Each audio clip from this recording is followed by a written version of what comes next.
पूछते कि भगवान है कहाँ, तो मानस में तुलसीदास जी लिखते हरि व्यापक सर्वत्र समाना, सर्वत्र है वो, समान है। आप कहो दिखेंगे नहीं, दिखते नहीं है, क्योंकि प्रेम ते प्रगट हो ही मैं जाना।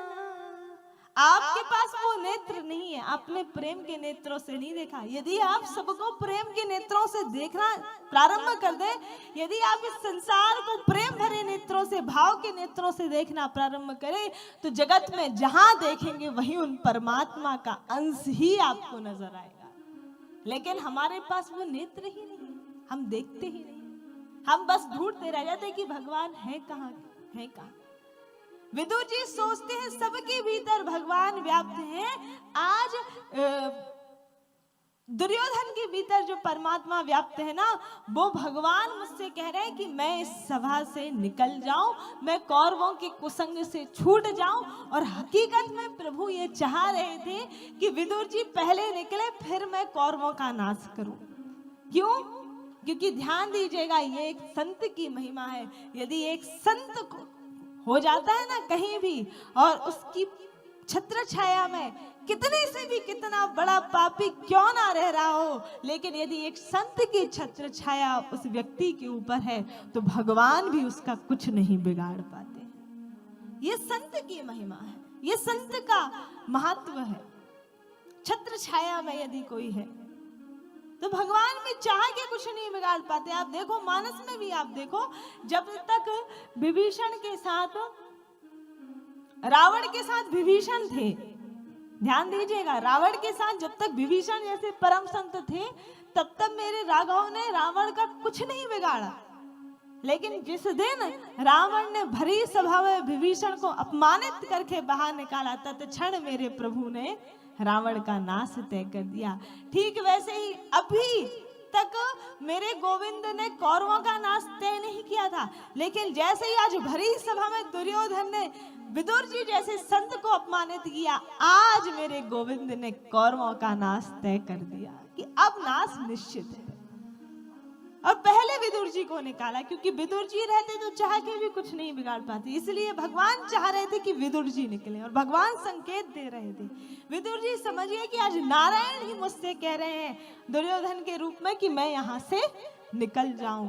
और विदुर जी ने तुरंत अस्त्र शस्त्र का परित्याग किया, अपने महामंत्री पद का त्याग किया, और सब कुछ त्याग करके अब विदुर जी महाराज चल दिए हैं सभा को छोड़ करके। और जाते जाते विदुर जी ने कहा कि बेटे दुर्योधन, इन सेवकों को बुलाने की जरूरत नहीं है कि धक्के मार के बाहर निकालो। तुम चाहते हो ना मैं यहाँ से निकल जाऊं, मैं तुरंत यहाँ से निकल जाऊंगा। और बेटे ये मत सोचना कि तुम्हारा काका विदुर यहाँ से जाने के बाद पांडव पक्ष में मिल जाएगा। नहीं नहीं बेटे, मैंने तुम्हारे घर का नमक खाया है, मैं नमक हरामी नहीं करूंगा, मैं किसी भी पक्ष में नहीं हूं। ऐसा कह करके विदुर जी ने तुरंत महामंत्री पद का त्याग किया और विदुर जी सभा से बाहर निकल दिए। विदुर जी जब सभा से बाहर जा रहे थे तो रोते हुए जा रहे थे, आंखों में आंसू थे। रो इसलिए नहीं रहे थे, ध्यान दीजिएगा, रो इसलिए नहीं रहे थे कि आज भरी सभा में मेरा अपमान हुआ है, नहीं, रो इसलिए रहे थे कि बताओ जिस दुर्योधन को मैंने बचपन से लेके आज तक अपनी गोद में खिलाया है, जिस दुर्योधन का जन्म मेरे सामने हुआ है, जिन कौरवों को मैंने छोटे से बड़ा होता हुआ देखा है, आहा हा, सुलभा देवी वो भगवान श्री कृष्ण की अनन्य भक्त हैं। और जैसे ही सुना कि प्रभु आ रहे हैं, विदुर जी दौड़ लगाते हुए विदुरानी के पास पहुंचे और कहने लगे, अरे सुनती हो, द्वारिकाधीश हस्तिनापुर पधार रहे हैं। और जैसे ही विदुरानी ने सुना, आहा हा, मेरे भगवान आ रहे हैं, मेरे प्रभु आ रहे हैं, उछल पड़ी विदुरानी, क्या मेरे भगवान हस्तिनापुर आ रहे हैं, इसका मतलब अब मुझे मेरे गोविंद के दर्शन हो जाएंगे, अब मुझे मेरे ठाकुर के दर्शन हो जाएंगे, आहा हा।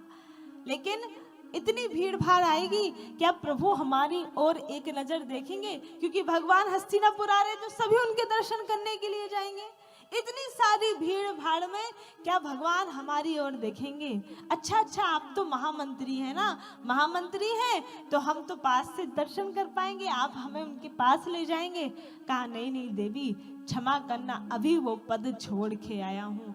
विदुरानी को सुन के दुख हुआ। ये दुख नहीं हुआ कि पद छोड़ के आई, दुख ये हुआ कि पास से कैसे दर्शन मिलेंगे। अब इतनी भीड़ भाड़ में अब मैं पास से कैसे देखूंगी, प्रभु मेरी ओर कैसे देखेंगे? मैं तो चाहती हूँ कि भगवान मेरी ओर देख लें, इतनी भीड़ भाड़ में कैसे ये संभव है? विदुर जी ने कहा शांत रहो जरा, तुम क्या चाहती हो कि भगवान तुम्हारी ओर देखें? कहा हाँ बस इतना ही चाहती हूँ। कहा बस इतना ही चाहती हो ना? कहा हाँ मुझे पता है भगवान जरूर देखेंगे। कहा आपको कैसे पता भगवान जरूर देखेंगे? अरे लाखों की भीड़ होगी, हजारों की भीड़ होगी, कैसे वो मुझे देख पाएंगे? मैं कहाँ दूर दार खड़ी रहूंगी। कहा अरे देवी एक बात ध्यान रखो, हम संसारियों की नजर भले ही उन प्रभु तक ना पहुंच पाए, पर मेरे प्रभु की नजर ऐसी है ना कि हजारों और लाखों के भक्तों, हजारों और लाखों की भीड़ में भी यदि उनका एक भक्त खड़ा रहता तो उस भक्त के ऊपर पड़ ही जाती है। लाखों की भीड़ में भी मेरे प्रभु की नजर अपने भक्त के ऊपर जरूर पड़ती है। तुम चिंता मत करो, मेरे प्रभु तुम्हारी ओर जरूर देखेंगे। और यहाँ साहब सारी हस्तिनापुर नगरी को सजाया गया। सारी हस्तिनापुर नगरी फूलों से सज गई है, जगह जगह दीपमालाएं सजी हुई हैं, ध्वज पताकाएं पहरी हुई हैं, माताओं ने अपने घर के सामने रंगोलियां बना रखी हैं, सबने अपने घर के सामने मंगल कलश लगा रखे हैं कि भगवान आएंगे भगवान आएंगे। सब हाथ में फूलों की माला लिए सुंदर श्रृंगार किए खड़ी हैं कि कब प्रभु आएंगे कब प्रभु आएंगे। सब मिठाई के डिब्बे हाथ में मालाएं लिए खड़ी हैं और सबके देखते देखते द्वारिकाधीश भगवान का रथ दौड़ लगाते हुए आया। भगवान द्वारिकाधीश रथ से नीचे उतरे, पुष्प वृष्टि हुई, जय जयकार हुई, बोले द्वारिकाधीश भगवान की जय हो।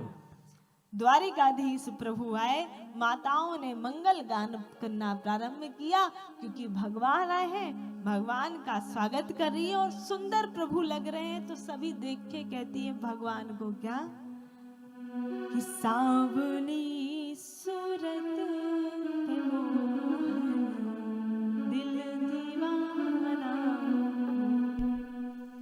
जिसने भी भगवान की उस सांवली सी सूरत, मोहनी सी मूरत को देखा है, सबका दिल दीवाना हो गया है। भगवान का छवि ही इतनी प्यारी है।